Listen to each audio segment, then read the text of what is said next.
Again, good morning, good evening, good afternoon. I'm Purnima Jarihal. I'm heading the Energy and Freshwater Group here in the National Institute of Ocean Technology in India. And I'm also the Vice Chair of the Ocean Energy Systems Technology Collaboration Program under the IEA. So today, briefly, actually, since I have like just under 20 minutes, what I'll do is a lot of people already know about our thermal desalination activities, but today I'll kind of give a more superficial overview of all the Indian initiatives that have been taken up and what we're trying to do in future. So briefly, this is an institute which deals only with ocean technology. We are the only institute in the country. The three large groups are energy and water from the ocean, deep sea technologies, where we are also designing and developing manned and unmanned vehicles. We'll be developing the first manned submersible in the next couple of years. We have our own vessels, four of them. One of them is a DP Class 2 with dynamic positioning, and it's gone even up to the poles. We have smaller groups for acoustics and electronics and sensors and things like that. Also a marine biotechnology group. Essentially, everything is technology oriented. We also have a system of data buoys around the Indian EEZ, where which data is used for the meteorology department and the predictions. So this is just to give you a brief on the institute because most of you may not be aware. Uh, Now I'll come to the Indian scenario. Basically, we have a very long coastline, more than 7,500 kilometers long. And we also have a fairly large exclusive economic zone, or the EZ. That's also because of two sets of islands that we have in the Indian Ocean. One is in the Arabian Sea called the Lakshadweep group of islands, and the other is called the Andaman and Nicobar Islands, which are in the Bay of Bengal. So you can see the green hashed portion that's fairly large, and I mean that's one main reason why we should be doing ocean energy and desalination activities in India. We also have power and water deficit here, and about as you know, India is like really really large and populous. So and 30% of that large population lives on the coast. So it does. I mean, desalination and ocean energy need priority and need to be taken seriously in India. So I'll just talk about these four initiatives. The Indian government currently has taken initiatives, and there are many others, but these are relevant to today's talk as well as this group of people. These four initiatives are important. One is the blue economy policy. One is the desalination mission. One is the deep ocean mission, and also the hydrogen mission. So, under the Blue Economy draft policy, there's a draft policy already prepared and it has been shared for the final comments now. There are 7 priority areas identified: the accounting framework, marine spatial planning, fisheries, industries and trade, infrastructure and shipping, coastal deep sea and deep sea mining and offshore energy, security strategy dimensions, and international engagement. So all these are under the purview of the blue economy. As you can see, priority area 6 deals with offshore energy, and largely it is still talking about desalination and offshore wind and things like that, but ocean energy also in a small way would be figuring in that framework. So because we are having an emphasis on this and we want to live up to the SDG 14 goals, a lot of areas are now being encouraged and also prioritized. So under the ocean resources of blue economy, we can talk about energy, water, food, and minerals. We do a little bit of the seepage culture and NIOT. I won't speak about that, nor will I speak of minerals. But water, that is desalination, and also energy, these are what is related to what my team does. Largely, we work on wave, tidal energy, which is in the form of largely in the form of stream and currents, not really range, because in India we have only 2 locations where there is a sufficient amount of tidal range. The other locations have very small range, so we are not working on that. Ocean thermal gradient is a priority. In fact, the Prime Minister also has been mentioning ocean thermal gradient in a lot of discussions of late. We are doing a little bit of work on biofuel, but we haven't touched salinity gradient. Now, offshore wind and floating solar PV, actually, though we are working on those, the motive force there is not seawater, so we really don't consider them under the ocean energy framework. The ocean energy forms that we have been dealing with in NIOT are wave energy, current energy, or rather that is the tidal stream velocities for the hydrokinetic turbines, and the ocean thermal energy, which we had been doing, a couple of decades back. I won't speak about the wave energy and current energy devices, but when we talk about OTEC, way back in the year 2000, we actually developed and designed everything indigenously and in-house, a large barge which was built for a 1 megawatt gross OTEC capacity plant. And many of you, especially Professor Ikegami, have even come and seen it. Many of you are aware here in this group about this project. We had the plate heat exchangers and all the subsystems, actually even the turbine and everything, they were systematically qualified in the shallow water trials and also at port. We had even welded this long cold water pipeline made of high density polyethylene, a 1 meter diameter pipeline. This was at the Tuticorin port in the southeast part of India. This was like actually even towed to the site. You can see the pictures taken from the helicopter. This configuration was as in the bottom right, bottom corner. It was supposed to be connected to the plant barge. We had even today we really don't have very good offshore infrastructure in India. We had serious limitations way back then. This was the first time anybody had ever handled HTP, and we were probably too ambitious to take up this project without any prior experience. So we had the difficulties in connection of the cold water pipeline, and so the project could not be completed. And of course, in government projects in India, any failures or whichever projects cannot be complete, we need to undergo serious reviews, and there are failure review committees. And after several discussions, it was felt that we are not yet ready to go to 1,000-meter water depth.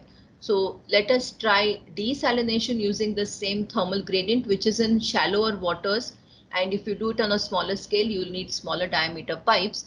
And this is what led to the thermal desalination that we have been working on in the last a few years, actually over a decade now.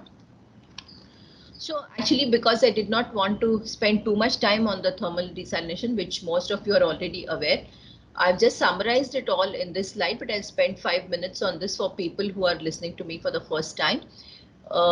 Way back in 2005, as I told you, we were asked to start working on desalination in shallower waters using the thermal gradient.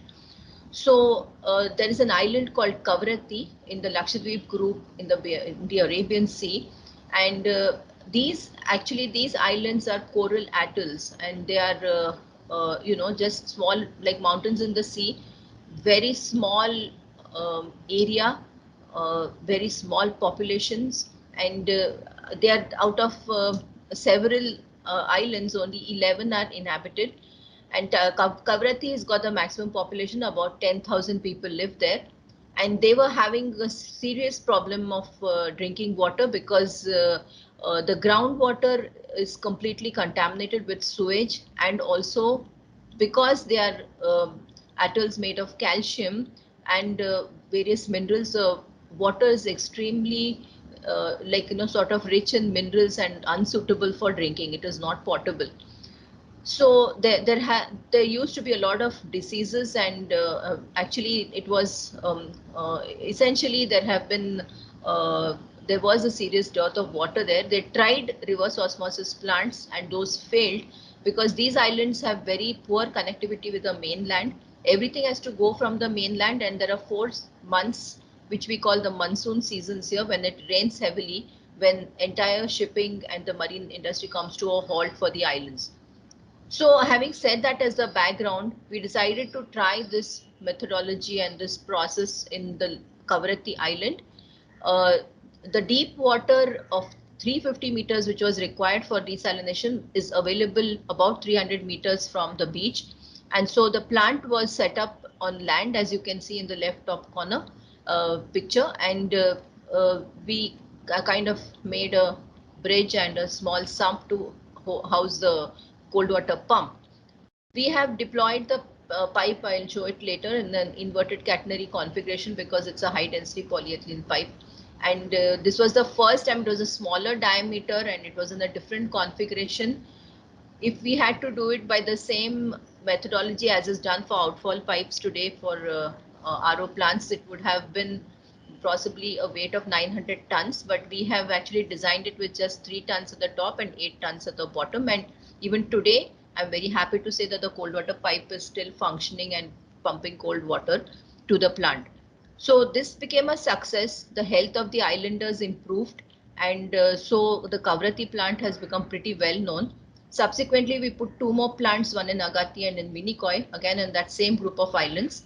We decided to scale it up a little bit and decided to do a barge mounted desalination offshore of Chennai in deep waters. And we went back to the same OTEC barge. We again took a 1 meter diameter pipeline, moved it in deep waters, and we pumped cold water continuously for several weeks and demonstrated that we can do desalination. This time we have 100 cubic meter plants in the islands. This time we actually made it 1,000 cubic meter, that is 1 million liters per day, and we were successful. So the confidence level has now increased and we are more comfortable with deploying long cold water pipelines. The same technology can be used in power plants where hot water is rejected from the condenser. Essentially, components of desalination in generally are like mostly common. The intake structures and the process would be the membrane or thermal, then the outfall structures. But the main component that is required for all desalination technologies is energy, and that is in the islands. Actually, they have only a diesel generator grid, and even the diesel has to come from the main plant. So now we have decided to power this. We are going back to OTEC now. We will actually power this thermal desalination system using the ocean thermal energy conversion. So we are going to use the open cycle and not the closed cycle because it's a very small island and we do not want to take the risk with ammonia. So this is essentially the same thermal gradient desalination which we have done, but with a turbine included. So we have a laboratory also within our campus where we keep doing the performance analysis. We can run OTEC or LTTD or the combined and hybrid systems, and we have been doing a lot of performance analysis of the turbines in our laboratory. The sizes are small because we need to get seawater from outside in tankers. So it's fairly small, but it has led to a lot of learning. So the two project challenges now are the complex turbine design, and the picture that you see at the bottom where the double line indicates the pipeline of the Kavaratti project. This now is required to go up to 1,000 meter water depth, and the length is going to be around 4 kilometers. So the design is in progress, and these are the two main challenges which we are hoping to overcome and design well. The project is actually, the RFPs have been floated. In fact, 3 orders for the pipeline, for the turbine, and for the process are already just about to be placed, and the contracts are being signed. As far as scaling up goes, we have also designed a 10 million liter per day offshore plant. This was done with the help of Indian industry with a lot of hand holding by NIOT.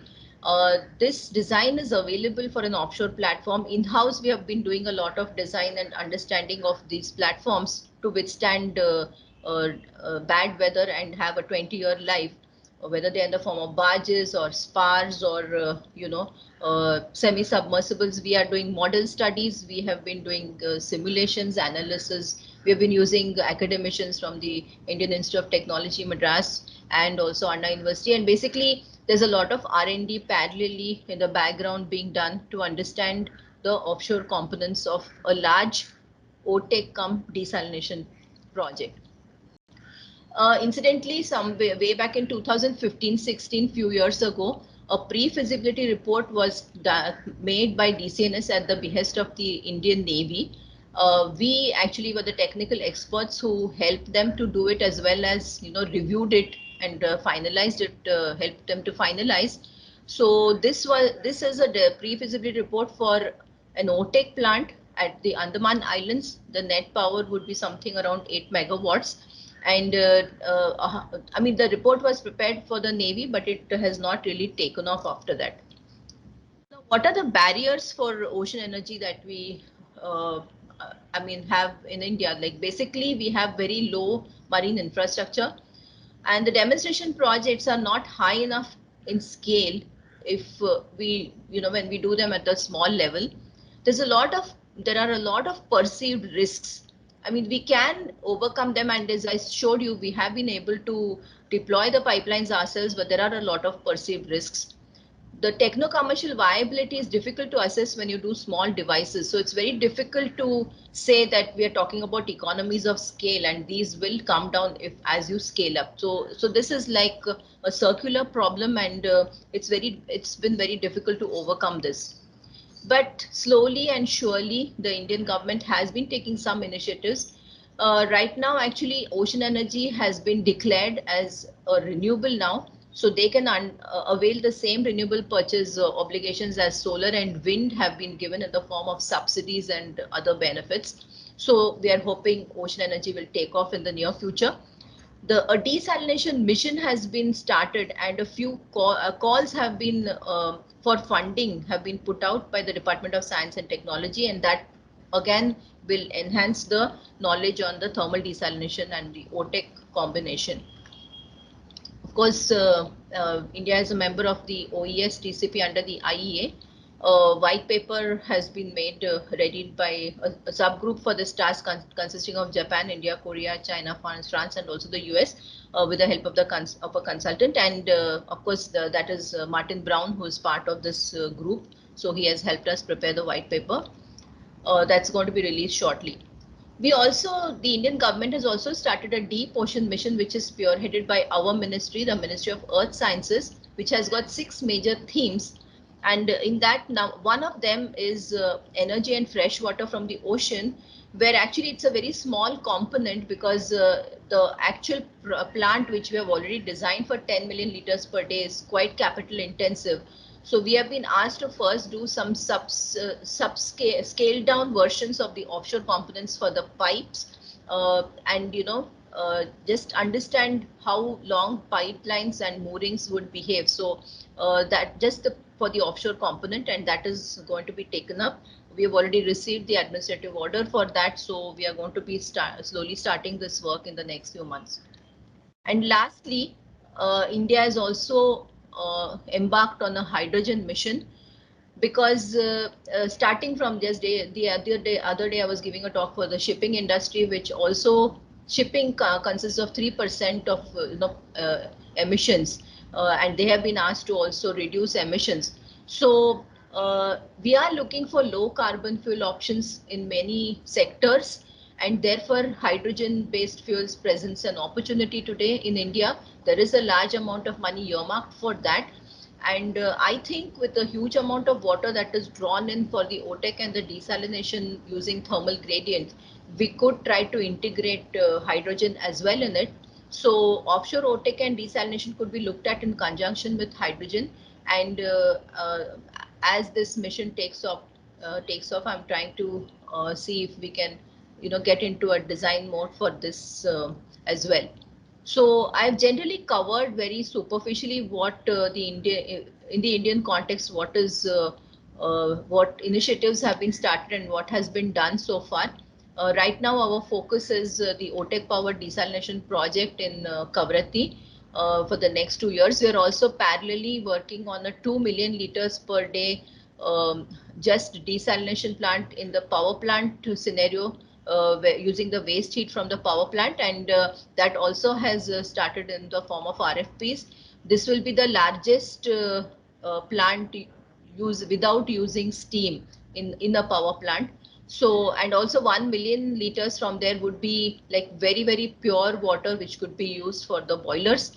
So both these are like large projects which have not been done before, and we are focusing on those right now. Thank you very much for the opportunity, and I'll be happy to take any questions.